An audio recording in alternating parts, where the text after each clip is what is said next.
just don't fit on my face, right? Yeah, it's like it's off center. Yeah, you can see. Your nose. Maybe if it was more symmetrical, the glasses wouldn't be such a big issue. My name is David, and my nose is just kind of trash. It's shifted to the left. The right side of my nose is completely crushed and caved in, and I have a hard time breathing, and I get tremendous headaches. It's just an annoyance. Every time I have to go get glasses, I have to be reminded. Well, I don't like what I see, and then I know, but I don't want you to feel like that. Well, I do. Growing up, my nose didn't look like everybody else's. I did get teased relentlessly. That did really bother me, that I was different. I'm telling you, let's go get an opinion, because I think it might help. I don't know, maybe it's time. Now or never. I want to get your opinion. What do you have? This is David. Take a look at his nose. Oh, I mean, I can't even wrap my brain around the anatomy. I mean, it's like a melted wax. I was going to say out more of of a sledgehammer to the side of his nose. Is that really something that can be fixed? I don't know. Even by you? Can you please send in David? David. Hello. Nice to meet you, David. Dr. Nassif. Jerry Dubrow, David. Pleasure to meet you. I've been living with this nose my entire life. I don't want it to be an issue anymore. I mean, my daughter refers to my nose as an IUD disaster. What is IUD disaster? My mother had an IUD, and she got pregnant with me, so I'm the 1%. So And she called you a disaster? No, she did not. That was my daughter. When I was forming in the womb, somehow the IUD had come and pushed up against my face and deformed my nose. No kidding. Yeah. How would you know that, or how would the doctor even know that? When you were born, was there anything else wrong with you besides the nose? No. For the first couple years of my life, my nose had no structure, no cartilage. I've had 2 surgeries, one when I was 5. They had taken rib, and they started building up a structure in my nose. At the age of 5? Yeah. That surgery alone can cause a problem with the growth plates in your nose and even growing. That might have prohibited some of your growth. And then I had a second follow-up surgery, which did essentially the same thing, but kind of made it a little bit bigger. But when I hit about 13 years old, I noticed things kind of shifted into the position that it is now. That's when kind of the headaches started. But I've been to a neurologist and couldn't find anything wrong with me. And you're still having these same exact headaches now? I do, yeah. They're not migraines? The neurologist called them cluster headaches. Yeah, there you go. Oh, yeah, cluster headache. Yeah, and it's usually 2 or 3 a month. Feels like somebody stabbing an ice pick through your eye and twisting, and it's relentless. They'll last for hours. Tell us what your goals are. I'm having some health issues. I would like to have those resolved. The headaches, my breathing. I can feel from one nostril to the other, like no air comes out of one side at all.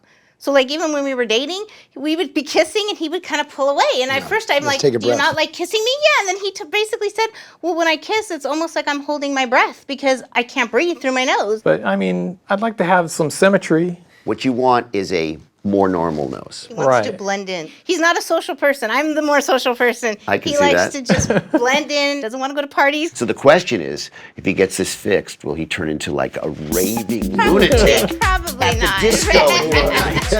I wish. David at the disco. All right. Let's take a peek inside. Okay. Your septum is pushed all the way over to your right side, blocking 100% of your airway. The only time I've seen someone get relief from headaches is when I saw the septum so badly deviated that it's touching the side of the wall in the turbinates. Here it looks like it's touching everything. I would hope that you get some relief. However, you are going to be one of these patients, which is rare for me to say, that I really don't know exactly what's happening inside your nose until I go in surgery. So I cannot give you a plan right now except take rib cartilage, open up your nose, look and see what's going on, and start from there. I'm not convinced that this is from an IUD. I agree. I'm more convinced that this was a congenital issue. Your left side developed normally, your right side didn't. The baby's gonna be moving around all the time, swimming around in that uterus. Seems a little hard to believe that an IUD can just sit on a baby's face the whole time and cause that kind of damage. My whole world changed. You know, you've been told this all my life. Now you're telling me it's this other congenital problem.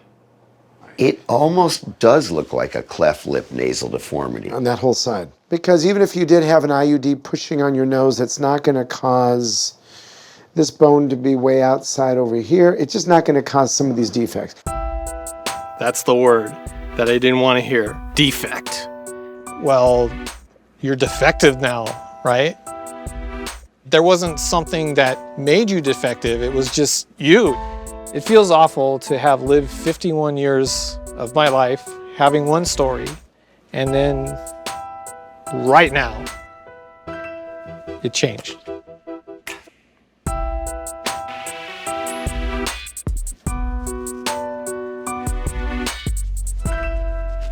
You have a really complicated, big question mark, unknown situation. You okay? You don't have to do this, David. You lived with it this long, and we don't have to do this. I'm sorry. No, do not be sorry. So let me give you a little bit more information. The point is you're missing bone and cartilage. And no matter what, your septum is horribly deviated. We got to fix that.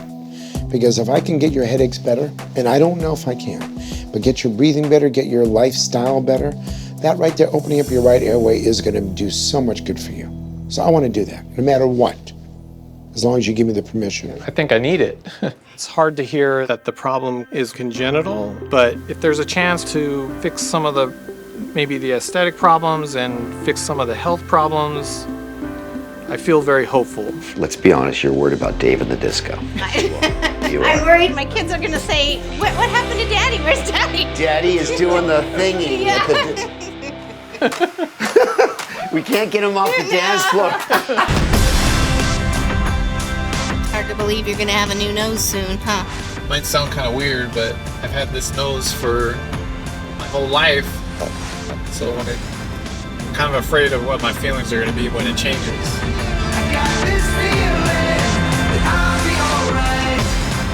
Mr. David, got some new news for you. Okay. Dr. Peng and Dr. Leader and I, we did our research, and we've actually operated on numerous patients that had some of the same findings you have. Okay. There's something called a bifid nose. David has what we call a bifid cleft nose, which means that the nose is actually split into two, and that's why it's very wide. So what I need to do is build up the right side to make the nose appear more symmetric, so he's wide even here. However, unfortunately, it's still going to be a little wide, but it's going to look a lot better. And this bone feels like it's either pushed in or gone. So our goal is to build up the right side of your nose. So we have to mold and kind of use some putty from your rib, basically. Pretty much, I have to do some sculpturing in there. Right. All right? Do some artwork. We're going to do it for you.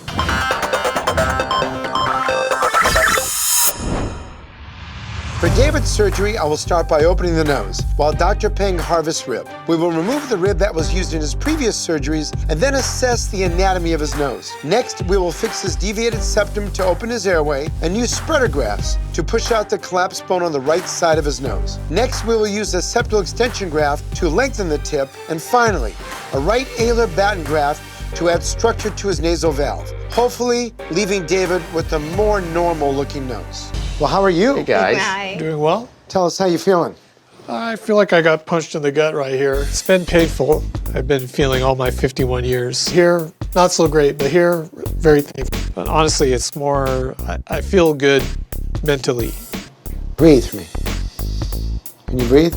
I'll tell you right now, the first thing I noticed was, for the first time in my life, I felt air jetting through that nostril. Jetting is right. It startled me. I'll be honest with you. It Really? startled me. So let me, you can go ahead and cover that. So when I went in there, it was really bad. The bony vault and the middle vault was all the way in. So I was able to fix the septum and rebuild the middle part of your nose. And then we're hoping that the headaches may go away. We don't know yet. Okay. So tell us your thoughts about this. I'm elated. Our paths crossed for a very short amount of time, but you guys changed my life, really. And I hope that after this is done, comes off, you guys go out to a beautiful restaurant, have a nice dinner, and feel good about everything. Absolutely. That would be made even that much better if you picked up the check. Well, Denny's does have some great special stuff. Then we'll make it breakfast instead. The 2 + 2 + 2.